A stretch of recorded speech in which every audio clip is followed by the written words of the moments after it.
શાળાઓમાં ઉનાળુ વેકેશન અને કાળઝાળ ગરમી વચ્ચે ભરૂચ જિલ્લાના ઝઘડિયા તાલુકાના પાણેથા નજીકથી પસાર થતી નર્મદા નદીમાં સ્નાન કરવા લોકોનું કીડિયારું ઉભરાયું હતું। શાળાઓના ઉનાળા વેકેશનની ઉજવણી કરવા અને કાળઝાળ ગરમીથી રાહત મેળવવા લોકોએ ઝઘડિયાના પાણેથા નર્મદા નદીના કાંઠે નર્મદા નદીમાં સ્નાન કરી મજા માણી હતી। હાલ રાજ્યભરમાં ભારે ગરમીનો લોકો સામનો કરી રહ્યા છે। ગરમીથી ત્રસ્ત થયેલા લોકો રાહત મેળવવા સ્વિમિંગ પુલો, પહાડોમાંથી વહેતા કુદરતી ધોધ, વન્ય વિસ્તારોમાં ફરી ગરમીથી રાહત લઈ રહ્યા છે।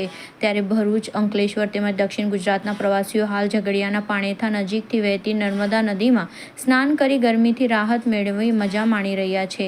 ઝઘડિયા તાલુકાના પાણેથા નજીકથી પસાર થતી નર્મદા નદીમાં હાલ ઉનાળાને લઈને પાણીની આવક ઘટી હોય ગરમીથી ત્રસ્ત બનેલા લોકોએ રીતસર પડાપડી કરી સ્નાન કરવાની મજા માણી હતી।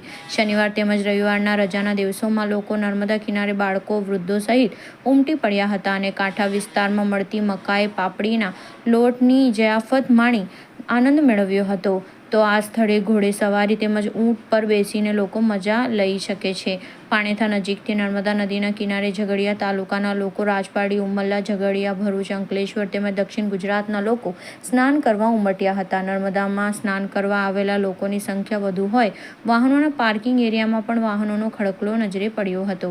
આવી સુંદર અને રળિયામણી જગ્યા નર્મદા નદી કિનારે પ્રવાસન સ્થળ તરીકે વિકસાવવામાં આવે જેથી સ્થાનિક લોકોને રોજગારી તેમજ સહેલાણીઓને વધુ સુવિધા મળે તેમ હોય, જેથી આ જગ્યાને પ્રવાસન સ્થળ તરીકે વિકસાવવામાં આવે તેવી લોકમાંગ ઉઠવા પામી છે।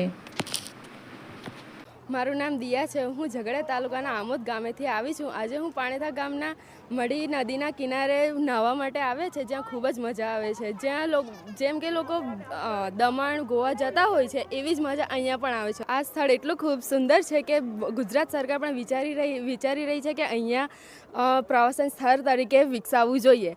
તો જે ગુજરાત સરકાર અહીંયા પ્રવાસન સ્થળ તરીકે વિકસાવે તો ખૂબ સારી બાબત રહેશે।